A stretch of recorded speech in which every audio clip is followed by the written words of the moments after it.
Dia menyebut ada kemungkinan PKS menarik diri dari koalisi perubahan dan bergabung masuk ke kabinet pemerintahan Presiden Jokowi. Kita tidak hanya bersiap untuk hal yang baik, tapi hal yang buruk juga harus disiapkan. Salah satunya adalah ternyata Anies kemudian gagal menjadi calon presiden. Ya, apakah analisis ini bisa dipertanggungjawabkan? Apa sesungguhnya ini hanya analisis yang sekedar analisis saja, tetapi rasanya Demokrat tidak akan berkhianat, PKS tidak akan berkhianat, walaupun saya yakin dalam politik itu no free lunch, tidak ada makan siang yang gratis.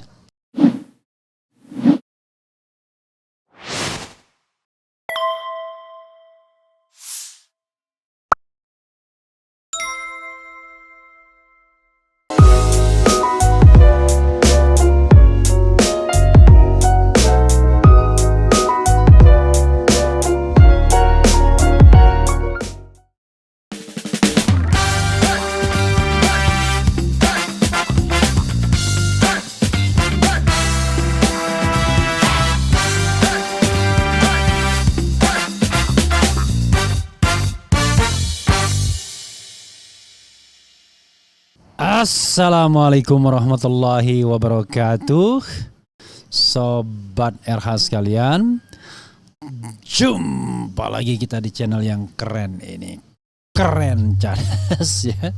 Sobat sekalian, minum kopi dulu ya.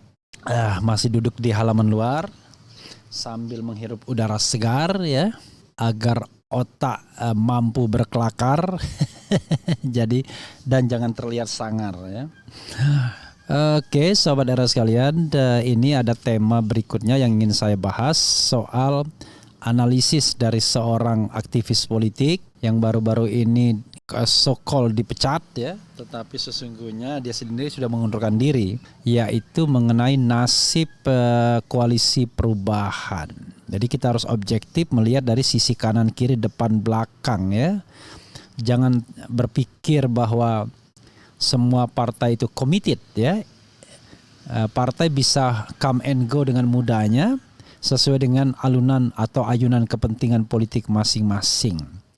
Dan kadang-kadang kepentingan politik itu pragmatis ya, dan pragmatis itu kadang-kadang sangat sifatnya materialistik, bisa juga begitu. Nah ini mereka diperkirakan akan bubar koalisi perubahan ini ya. Apa sebab? Nah, sebabnya marilah kita bacakan dan kita bahas nantinya. Oke, ini sebagaimana yang disampaikan oleh Zulfan Lindan, anggota Nasdem ya, aktivis Nasdem yang sekarang tidak jelas posisinya, apakah masih di Nasdem, apakah sudah diberhentikan atau tidak ya. Ngeri, koalisi perubahan diprediksi akan bubar, PKS masuk kabinet, Demokrat merapat ke Prabowo. Populis.id ya. Populis Jakarta, politikus senior Zulfan Lindan menilai bahwa ada kemungkinan koalisi perubahan yang digagas Partai Nasdem, PKS dan Demokrat bubar sebelum berkembang ya. Seperti lagu layu sebelum berkembang. Dia menyebut ada kemungkinan PKS menarik diri dari koalisi perubahan dan bergabung masuk ke kabinet pemerintahan Presiden Jokowi. Jika itu terjadi, tentu Partai Demokrat juga akan menarik diri dari koalisi. Zulfan mengatakan Partai besutan Agus Harimurti Yudhoyono itu akan bergabung ke koalisi Indonesia Bersatu ya, bukan AHY yang membesut. Yang membesutnya adalah SBY atau orang-orang yang mendeklarasikan Demokrat ya. Bismillah. Oke. Demokrat akan lebih bagus gabung ke koalisi yang akan menang, ujar Zulfan dikutip dari YouTube Total Politik Kamis. Ex-politikus Partai Nasdem menjelaskan jika Ganjar Pranowo diusung oleh PDIP, tentu Demokrat tak akan mau bergabung ke koalisi tersebut. Sebab hubungan kedua partai itu panas dingin dikarenakan perseteruan masa lalu antara Megawati Soekarno Putri dan Susilo Bambang Yudhoyono atau SBY. Zulfan mengatakan jika menarik diri dari koalisi perubahan, Demokrat akan merapat mendukung Prabowo Subianto menjadi Capres 2024. Kan ada Prabowo, mungkin bisa jadi Demokrat gabung lagi dengan Gerindra, terangnya. Diketahui Partai Gerindra sudah resmi membangun koalisi dengan PKB. Kedua partai itu digadang-gadang akan mencalonkan Prabowo Subianto sebagai Capres dan Muhaimin Iskandar menjadi Cawapres. Ya, Sobat RH sekalian, itu tadi ya, kotak-katik. Kalau itu bubar ya Anies bubar jalan. Kira-kira begitu ya. Kadang-kadang analisis itu tentu tidak semua menyenangkan ya. Kita save for the worst ya. Jadi save for the best ya kan. Ready for the worst dan ready for save ya benar. Save for the worst dan save for the best. Jadi kita tidak hanya bersiap untuk hal yang baik, tapi hal yang buruk juga harus disiapkan. Salah satunya adalah ternyata Anies kemudian gagal menjadi calon presiden ya. Banyak yang mendoakan Anies menjadi calon presiden, tapi banyak juga yang ingin menggagalkannya. It is a common thing in politics ya. Ada yang mengatakan kalau Anies memerintah Indonesia ambiar. Ambiarnya di mana ya? Kan sudah terbukti di DKI kan tidak ambiar ya. Justru yang ambiar itu adalah ketika presiden hari ini berkuasa, Indonesia terpecah ya, menjadi cebong dan kampret, atau sekarang kecepret dengan kadrun ya, dan itu tidak baik ya. Oke, dan pemerintahan hari ini membiarkan para buzzer menghina orang-orang yang tidak sependapat ya. Jadi yang dihina itu adalah orang yang mengkritik Presiden Jokowi dan yang mendukung Anies. Kalau dua-duanya tambah dihina ya. Padahal kita ingin mencari pemimpin yang terbaik tentunya. Kalau seandainya Anies lebih baik dari Jokowi ya harusnya sunatullahnya begitu. Karena kalau dia tidak lebih baik dari Jokowi ngapain kita calonkan, kira-kira begitu. Ya, jadi orang yang dicalonkan untuk menggantikan Jokowi, theoretically dia harus lebih baik agar kita lebih baik juga. Ya, kalau lebih buruk ya kita akan lebih buruk berarti ya. Oke, sobat era sekalian, kita bacakan ya. Kadang-kadang di depan kita ada pilihan terbatas. Kita lapar, pilihan makanannya A, B, C dan semuanya kita tidak doyan karena dibuat oleh chef yang kita tidak suka. Tapi masalahnya adalah kita harus makan karena kita kelaparan. Sehingga kita terpaksa harus makan, karena itu carilah yang mungkin paling kita anggap baik ya di antara 3 menu itu kan. Sederhananya itu ke dalam politik kita ke depan ini. Nah, coba kita bacakan ya komentar sobat RH sekalian. Tetapi kalau PKS masuk dalam pemerintahan rasanya enggak ya. Justru mereka tidak diiming-imingi masuk dalam pemerintahan, tetapi diiming-imingi, menurut saya yang paling mungkin ya, diiming-imingi jabatan calon yang lebih baik. Misalnya Prabowo Subianto melamar PKS, maka PKS kemudian menjadi calon wakil presiden, kan begitu. Muhaimin tidak boleh ya, cukup ditarik kerah bajunya. Kemudian AHY ditawarkan menjadi calon presidennya Ganjar Pranowo, selesai, ya kan? Lalu bagaimana dengan PDIP? PDIP mungkin gabung dengan Prabowo, mungkin ya, dengan Puan. Oke lah, akhirnya memang konstelasi politik jadi tak mudah ya, karena ada hubungan personal yang kadang-kadang bisa lebih berpengaruh, lebih mewarnai sebuah keputusan politik. Misalnya hubungan Megawati dengan SBY, ya, hubungan Megawati dengan Luhut Binsar Panjaitan, hubungan Megawati dengan JK, Megawati dengan Jokowi, dan lain sebagainya, dan lain sebagainya. Jadi tetap saja yang berpengaruh elit-elit politik yang itu aja sesungguhnya ya, yang kemudian bisa menentukan siapa yang menjadi presiden dan wakil presiden. Makanya saya katakan harusnya itu threshold 0 agar kemudian tidak ada sandra ya. Kemudian Assalamualaikum, sehat selalu Daeng Rafli dan selalu dalam lindungannya. Rafli nama saya, REFLY ya, bukan Rafli ya. Kemudian lagi ya, PKS itu cocoknya jadi oposisi selamanya, jadi partai godak-gadik. Mudah-mudahan PKS nggak ada yang pilih nantinya. Apa maksudnya ini ya? Assalamualaikum Bang Refli Harun, pendapat saya kecil kemungkinan PKS mengkhianati konstituennya, karena biasanya konstituen PKS militan dan di Demokrat di pemilu 2019 awalnya enggan dukung Capres 02. Ya oke ya. Dari awal juga udah 99 pasti bubar persen ya, karena masing-masing punya kepentingan nggak mau kalah. Yang ada Nasdem bakalan nyungsep ya. Assalamualaikum Bang RH, jumpa keren cadas. Sebanyak penguasa dan sejajarnya takut karena ada perubahan penguasa tak bisa mengubah yang ada, mengubah sakit hati. Chile, semangat. Udah lama mungkin Susanti Sunarti tidak berbahasa Indonesia yang baik dan benar ya, makanya kalimatnya atau mungkin dia menggunakan HP ya. Assalamualaikum Bang RH, jumpa keren cadas. Sebanyak apa ini maksudnya? Penguasa dan sejajarnya takut karena ada perubahan penguasa tak bisa merubah. Jadi ada mengubah sakit hati ya, nggak jelas ya. Oke, nggak apa-apa, nanti dibikin lagi ya Sunarti ya. Kemudian Fans Uno ya, fans UNO, Prabowo is finished, too old dan too cranky ya. Jadi ini fans UNO ini maksudnya fansnya Sandiaga Uno maksudnya. Kemudian Nasdem plus PKB aja, Anies Khafifah ya. Pertanyaannya apakah mau PKB-nya? Karena kalau sudah dikerah bajunya, sudah ditarik oleh kekuasaan, nggak bisa apa-apa Muhaimin. Sangat disayangkan bila PKS bergabung ke kabinet Jokowi, wong cuma 1 tahun lebih kok mau korbankan yang 5 tahun ke depan. Kalau saya juga nggak yakin ya, yang saya masih bisa lihat itu adalah kemungkinan PKS diiming-imingi jabatan wakil presiden Prabowo, kira-kira begitu. Bang Refli Harun, apakah ada partai yang tidak pragmatis kok yang dicari selalu pokok gampang menang, pokok bisa dapat jabatan, pokok bisa berkuasa dengan cara apapun, tidak mempedulikan idealisme umat? Tanyakanlah kepada rumput yang bergoyang. Karena orang masuk politik itu awalnya memang pragmatis, bukan ingin mengabdi, tapi pengen mobilitas vertikal ya, pengen menikmati apa yang bisa dinikmati, kira-kira begitu. Relawan harus berjuang dengan cara yang cerdas dan mati-matian untuk mencapai hasil yang maksimal, Bang RH. Anies terbaik jika parpol tak mengusungnya, maka rakyat yang akan mengusungnya. Merdeka. Bagaimana caranya rakyat mengusungnya ya? Kemudian Anies gagal presiden, Pilkada DKI Jakarta menunggunya. Pilkada DKI lagi.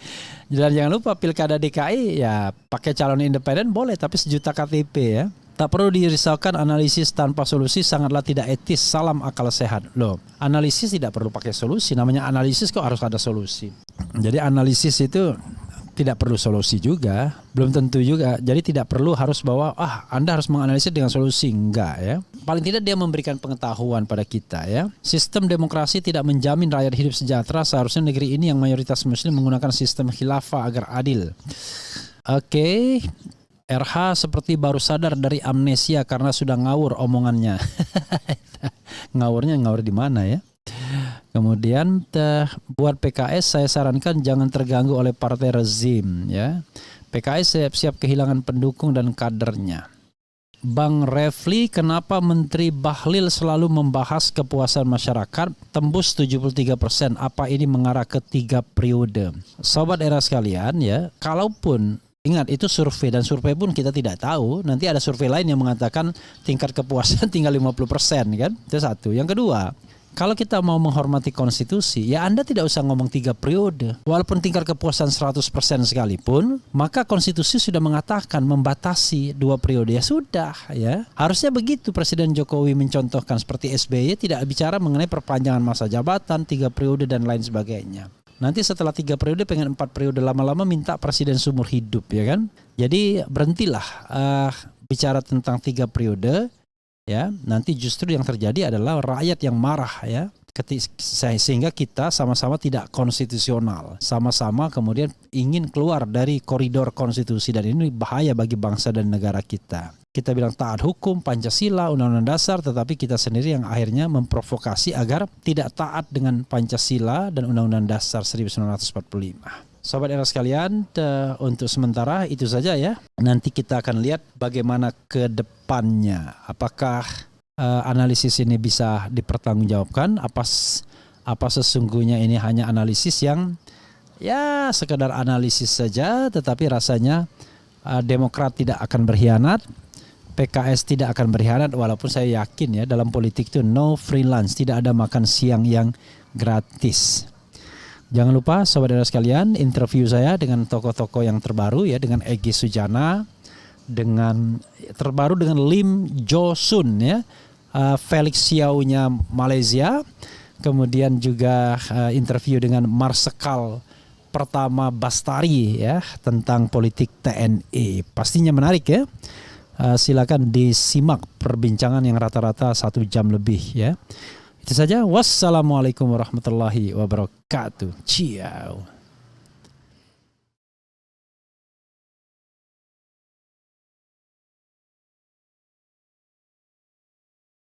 Assalamualaikum warahmatullahi wabarakatuh.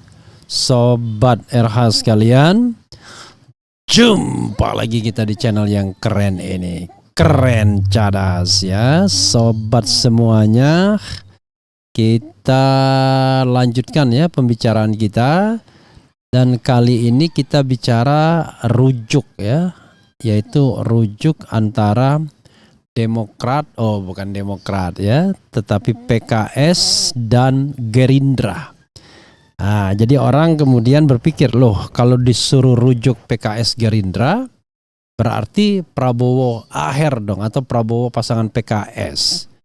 Dan ini barangkali menggantikan PKB yang kesannya mau mundur dari koalisi dengan Prabowo Subianto karena naga-naganya Caimin tidak dipilih sebagai wakil presiden. Kan kira-kira begitu, karena sekali lagi Prabowo membutuhkan juga orang yang punya kapasitas untuk menang, jadi capacity to win. Tapi ini menarik apa yang disampaikan oleh Nasdem ya soal rujuk PKS Gerindra. Kalau usung Anies Prabowo apa salah? Nah, karena apa salah itu kemudian saya bikin polling ke sobat era sekalian.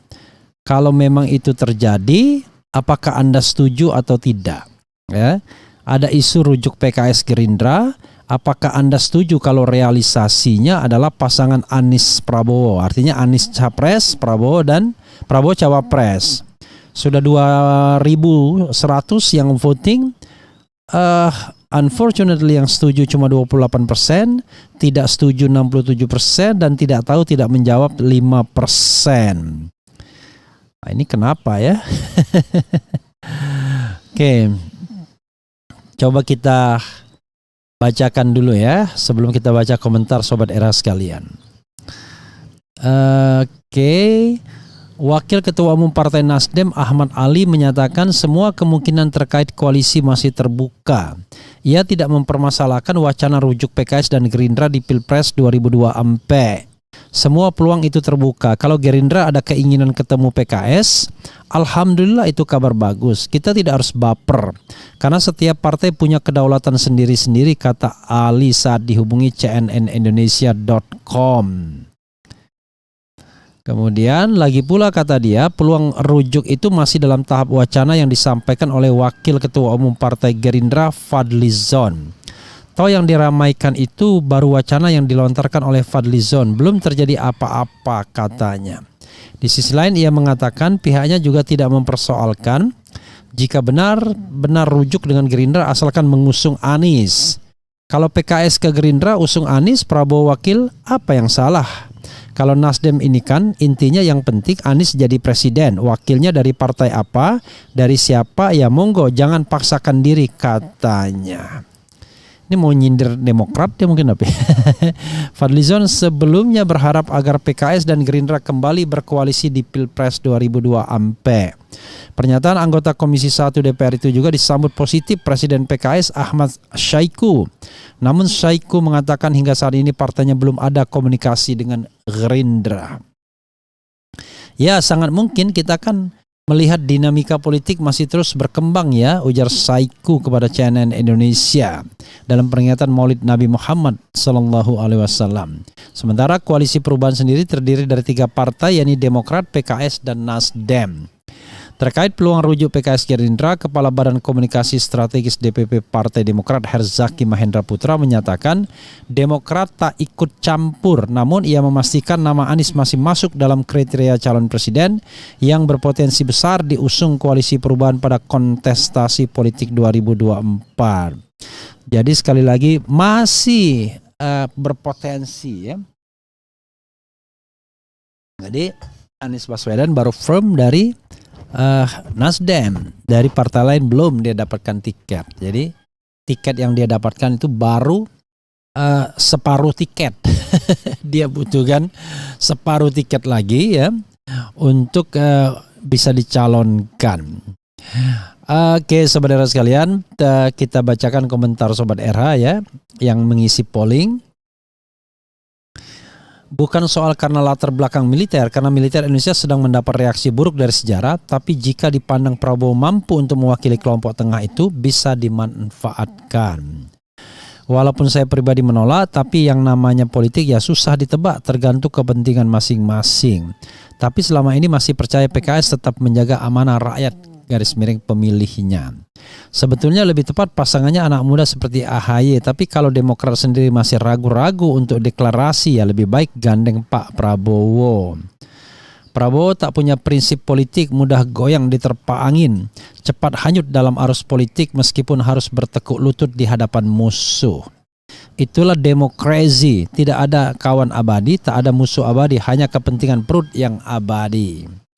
Pak Anies, masa depan Prabowo, masa lalu. Semoga PKS istiqomah untuk perubahan untuk Indonesia maju.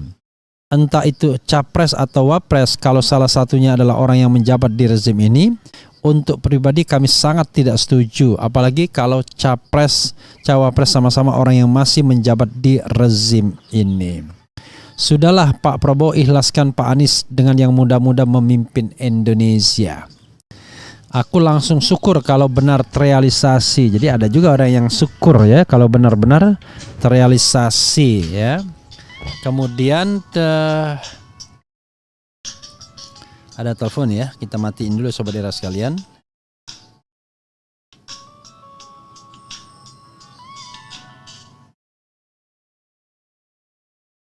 Ya,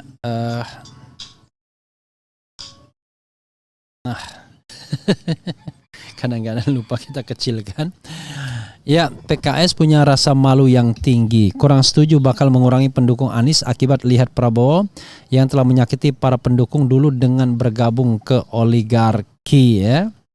Kemudian bahasa Jermannya Hamschiong. Goodbye Sir timbul.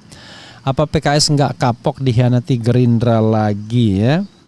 Kemudian menurutku dari dulu Prabowo digadang-gadang dan dicalonkan bukan untuk menang tapi buat ngerusak suara biar pecah dan yang sono menang, strategi perpolitikan. Masa bodoh abaikan pengkhianat rakyat, tidak setuju karena Prabowo sudah mengkhianati umat Islam. Dan seterusnya banyak ya. Oke, sobat era sekalian, itu tadi ya pendapat mengenai Prabowo Subianto. Walaupun kubu istana ya menginginkan kalau pasangan Ganjar Prabowo katanya satu putaran selesai ya. Jadi the game is over dalam satu putaran. Nah, tetapi rupanya di kubu Anies Prabowo justru mengalami penolakan. Padahal kalau dipasangkan jangan-jangan satu putaran selesai juga, jangan-jangan ya. Artinya kemenangan akan lebih mudah karena capacity to win Prabowo juga keren punya, kira-kira begitu ya. Sobat era sekalian, coba kita bacakan lagi komentar Sobat era terkait dengan hal ini ya. Tapi memang pertanyaannya adalah apakah Prabowo mau dijadikan wakil presiden ya? Apakah Prabowo mau dijadikan wakil presiden? Kalau kemarin-kemarin dia tidak mau. Survei dia masih besar ya, dia masih yakin. Tapi soalnya adalah makin ke sini Prabowo bisa kehilangan angin. Jadi sobat era sekalian, kalau saya lihat pilihan terhadap Prabowo ya itu hanyalah pilihan kalau dia di-endorse istana. Ya. Kalau dia tidak di-endorse oleh istana, maka Prabowo tidak akan mendapatkan angin dari gelombang rakyat. Gelombang rakyat itu pastilah ke Anies Baswedan, gelombang rakyat. Tetapi untuk di-endorse istana, ya dia harus menyingkirkan Ganjar Pranowo yang dianggap para pollster atau surveyor ini lebih mapan dibandingkan Prabowo Subianto. Entah karena preferensi, entah karena realitas surveinya. Tapi yang jelas, kalau dia main di kubu istana, ya dia harus singkirkan Ganjar Pranowo. Makanya ada wacana Prabowo Ganjar. Tapi kalau dia misalnya mau menjadi the leader of opposition, dia sudah kehilangan roh di situ. Karena Prabowo sendiri orang yang percaya bahwa kemenangan tidak bisa dicapai kalau tidak ada dukungan dari istana. Karena itu ya kita hormati saja keyakinan dia.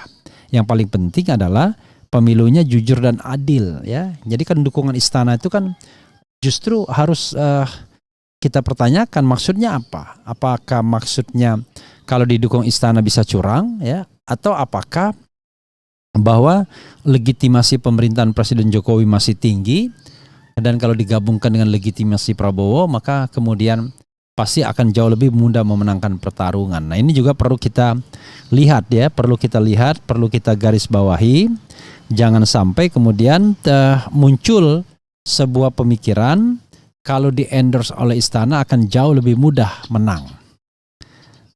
Karena bisa menggunakan state aparatus, bisa menggunakan state financial, bisa menggunakan state facilities. Mudah-mudahan tidak demikian.